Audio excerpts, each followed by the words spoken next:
and welcome back to the Writing Advice Q&A. I'm your host, M. Karen. In this video series, I make it a point to grab your questions that you send me on Twitter or in the comments of my YouTube videos, and I answer them. I always give people a reply, but I always like to grab one that really grabs me and feature it, put it under the spotlight.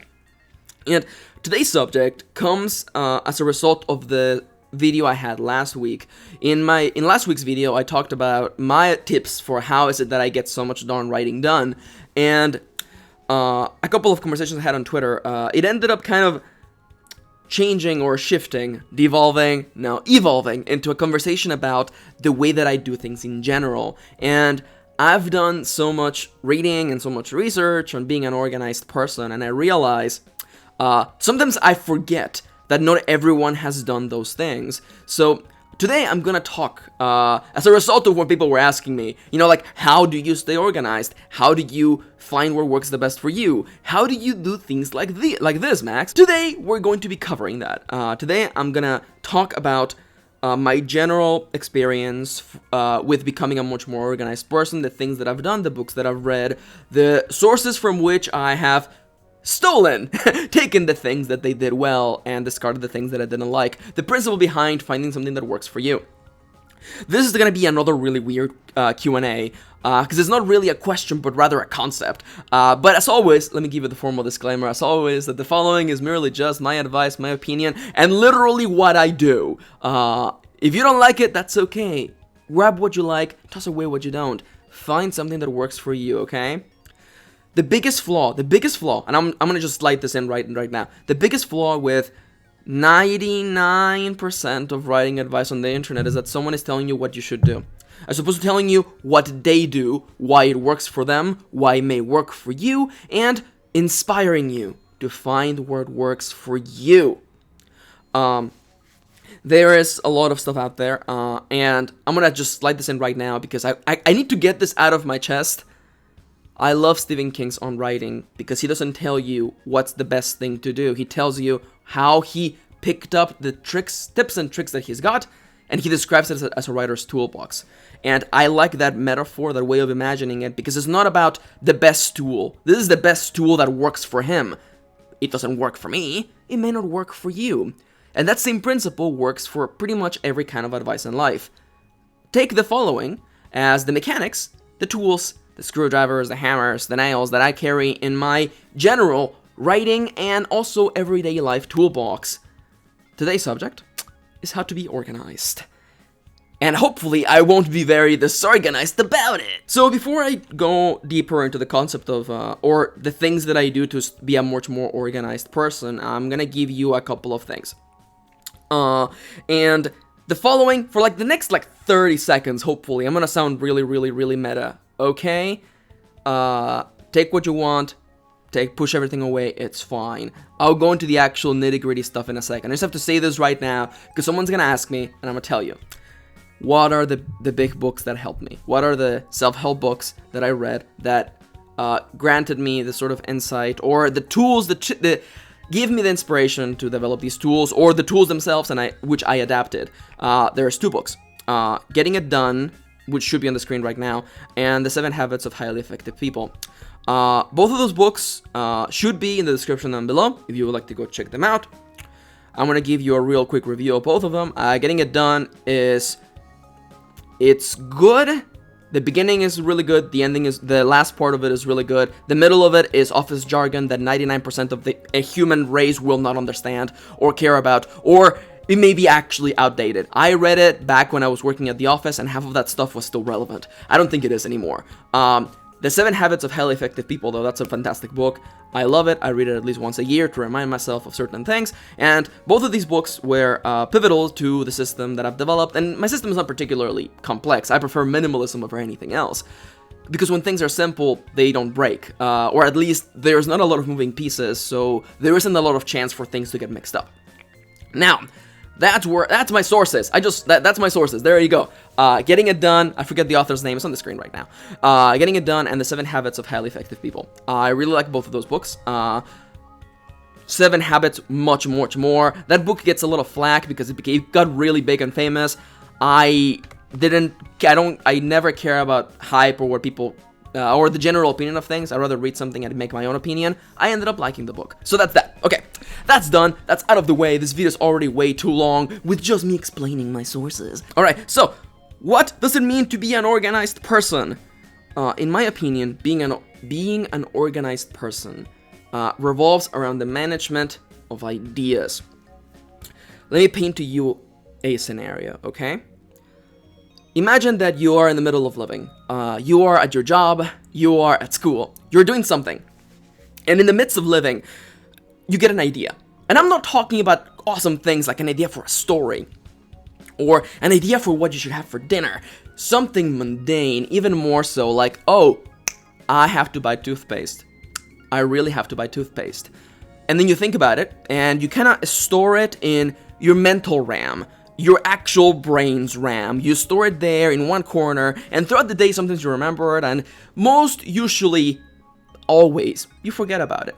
Next time you're at the store, you walk right past the toothpaste, and then next time you're in the bathroom and you're about to brush your teeth, you realize, oh yeah, I forgot to buy toothpaste. Now this problem may seem incredibly mundane, because it is, but the problem is rooted in the exact same principle as the rest of the disorganization in your life. You get an idea, and it flies away, it gets loose, and it's either burning away in the back of your mind and you keep reminding yourself of it, and I would like to describe it being miserable, remembering something all the time, especially if you have a not so good memory like yours truly. You feel miserable, you forget things, and things start, I don't want to say getting out of control, but you know that feeling. It's that ugly, nasty feeling of going, oh, I completely forgot to renew my prescription, or I forgot to grab that sale while it was still going around, or I forgot this person's birthday. The management of ideas. Being an organized person, in my opinion, revolves around the management of ideas, whether it is tasks, events, things you have to do, things you would like to do, or things that have to happen. All of these are important, but in our brain, they're just information. And right now, in this kind of day and age that we live in, when there is a constant bombardment of information, and if you think I'm exaggerating, no! Look at your Twitter timeline right now, or look at your YouTube subscription box. There's a lot of stuff happening in the world. And I think that right now is a really pivotal time, and the reason why I'm making this video, to stay organized. So, how do you become a much more organized person? Well, let me tell you the system that I have. Well, my system is incredibly general because, again, I like minimalism. I like my systems to not have a lot of moving pieces, so that if I need to replace one, I can work something out. But that's too meta. Simple, minimalistic system. In order to be a much more organized person, you need 3 things, okay? First and foremost, you need the means, a tool, something to capture ideas with. The means to capture and record ideas. Now, Max, what could this thing be? A notebook, a listing app on your phone, something somewhere that you always have near you. And whenever an idea strikes, whether it is an idea for a story, character motivations, things you have to do, things you ought to buy, places you ought to be, things you would like to do, you write them down. You write them in your notebook, no matter what. You write them down. The first principle of being a more organized person is never letting those ideas fly away. It's never letting those ideas burn in the back of your mind. I cannot describe to you the wonderful feeling of remembering something really important and writing it down. It's here now. It's not gonna go anywhere else. You got it right here. And when we make it to the second thing you need, you will be able to tackle those things. I don't want to sound too much like I'm trying to sell you a product here, but it's great to know that it's really hard for me to forget things now, and I have not very good memory. So that confidence of knowing, yeah, I'm never gonna forget an appointment ever again is really relieving. So, a notebook, a listing app. There should be on the screen right now examples of apps that I've used throughout the years. I don't always use a notebook, though it's always nice to have a notebook around. Apps like Clear on iPhone, Trello is free and is what I'm using right now all the time. the means for which whenever you get an idea, whether it is things like buying toothpaste or checking in on that one person you knew in high school or sending a Valentine's Day card to a person you particularly enjoy, any of those things, write them down, capture them so they never ever ever slide away from your grasp or they don't burn away in the back of your mind. Now, that's the first thing. What else do you need to be a much more organized person? Well, you need a time and place, preferably every day, in which you sit down and you review the ideas you have captured. It can be in the very morning while you're having coffee. It can be during a break or a lunch at work. It can be when you get home. A place and time when you sit down, you open up your notebook, open up your listing software, and you review the ideas you have gathered. Without the second element, your ideas will just be overflowing in the notebook. You'll have piles and piles of ideas that you accumulate. Ideas are not always good or effective. Dreaming of one day visiting Scandinavia is pretty cool, but do you have to have it here right now? The answer is probably no. That's why you need the second element, because if you just have a notebook full of ideas and you never review it, you might as well have not written them at all, because you're just gonna forget about them here, as well as forgetting them up here. So, thing number one, the means to capture ideas. Thing number two, a place and time. Make an alarm on your phone. Every day when you sit down, and review the ideas you have captured recently. You don't want to have pages to review every day. You just have to be the ideas you gathered in the last couple of days, in the last day or so. This can be a really quick process. The first time you do it is going to take a while, but after that, it just becomes part of the things you do while you're drinking your morning tea or coffee. So, means to capture, a place and time to review the ideas you have captured. The last item, and it's actually the least impactful, but you need it. A device, a tool for scheduling and putting away ideas that are not important right now. This can be a calendar, or in my personal favorite, the Reminders app on your phone. I love the Reminders app on the iPhone. I love just typing what I need to remember, putting a date, and forgetting about it. There's nothing more fantastic. Kitty and I and Plague are arranging a trip that we're going to be having later in the year. And as I think of things, I'm like, oh, in preparation for the trip, a month before we're supposed to go, remind me that I should check that we don't buy too much food, because we always buy too much food. And instead of it being in the back of my mind every time I look at a big pile of food, I forget about it. The reminders will remind me next time that it is important. A calendar helps as well. I love the Reminders app because it's such a set it and forget it. It's fantastic. But a calendar works just fine. A planner works fine as well. It's something that you have to check as well every time you check in, but all you need is some sort of device, tool, a calendar, an app that allows you to schedule things or take them from the now and set them in then. Okay? So, again, what do you need to be a much more organized person? The means to capture information, a place and time where you review the information you have captured, and the means to put the things that have to be taken care of later in the later, as opposed to the now. No use worrying about updating your ID or having to call your doctor if you have to do those things in 2 or 3 months. It's just to ease your mind, to not have them be burning away so you can focus on the now, on what's going on today, on what you need to do. What I love about the system, which is in part taken from getting it done and the 7 habits, is that it gives me more time to not worry about things. I am very good at worrying. And without a system like this, where I can just grab the things that are not important right now, especially big scary things, and put them later to remind me again when I have to worry about them, it's relieving. It's delightful to not have to worry about big important things, because I don't have to worry about them right now. It's also inspiring and fun to know that you're always ahead of the curve. You know when people's birthdays are coming up, and you know when big holidays are turning around, and you know when certain things are gonna happen, and what you need to be prepared for those things. Life, at least the life that you have control over, can't surprise you anymore. At least the stuff you have control over. For anyone out there, and this is something that is intrinsic to the way that I do things. I've been having this system for like 5 years now. So from my point of view, it's really easy to describe it, but I'm afraid that I may be overlooking things. So allow me to describe the basic loop, okay? The way that ideas happen.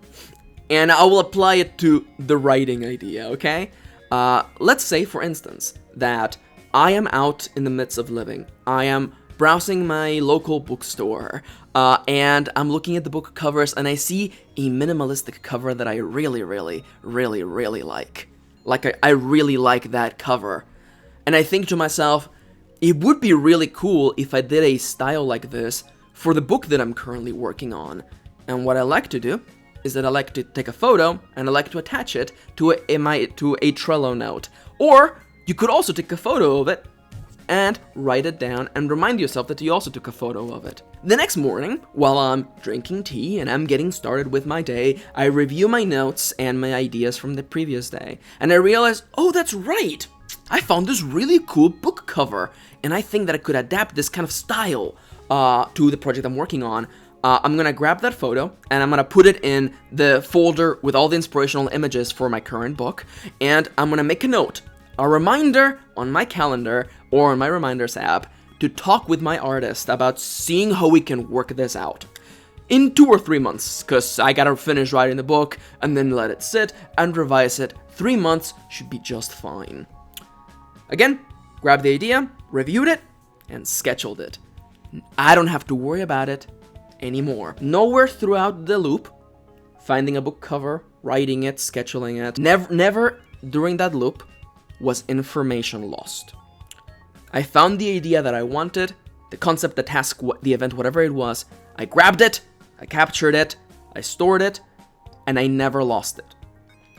If for, those of you out there, you're writers, you know what it feels like to come up with a really cool story idea and start looking for napkins, anything you can write on. Even lipstick on napkins. It's like, that's the last resort right there. But sometimes we have to go there.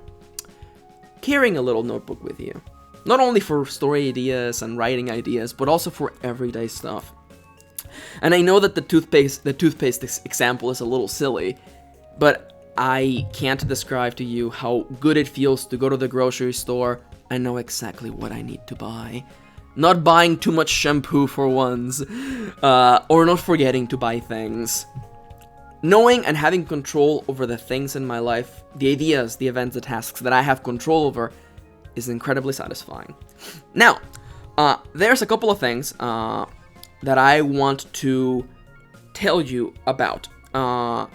Because again, I'm so used to this that I'm afraid that I'm forgetting things or overlooking stuff.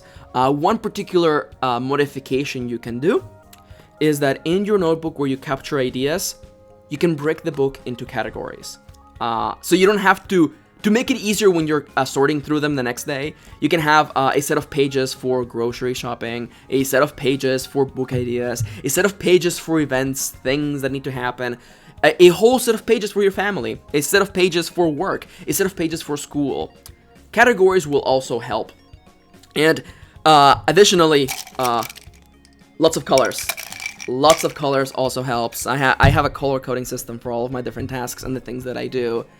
Help your brain sort through these ideas. It's not just a wall of text. There are things you want to do, things you have to do, and things that if you were to take care of them soon, will make your life a lot easier, a lot less complicated, and a lot more organized. I've gone on for way too long. This is like more of a presentation than anything else, but I hope that I gave you a little bit of insight, and I hope that I made my points very clear. Capture ideas, review them, and set aside those that you don't have to worry about right now. That right there is the loop. That way, ideas are never lost. Ever, ever again. I hope you enjoyed this video, and I hope that if anything I showed you another point of view. Please feel free to go into the comments down below and explain to me how I forgot to describe everything. It's such an intrinsic part of how I do things, it's entirely likely I forgot something. And I will gladly either do a follow-up or reply to your comments in the comments down below. I hope this video helps. If you have questions for future videos, please let me know in the comments down below as well. And as we're rolling into the outro, if you enjoyed this video and would like to make sure that I can continue on making them for the foreseeable future, please consider checking out my Patreon, where you can get cool perks like watching my videos early. And, of course, if Patreon is not your cup of coffee, how about a cup of tea instead? There's a link to a one-time donation in the link in the description down below. You can treat me to a tea, and I would really appreciate that. Now, as we are now in the formal outro, in the screen right now, there should be a button to subscribe right there with my face on it. Click on it so you never miss any of my videos. There should also be a big button to my writing advice playlist with over 200 videos by yours truly, a link to my Patreon, and also a link to my other channel with Kitty. So, for the time being, and there's Kitty. Thank you for tagging along. Thank you for spending a little bit of your day with me. And I hope that this video helped you be a little bit more organized. Thank you for tagging along, and I hope to see you on the next one.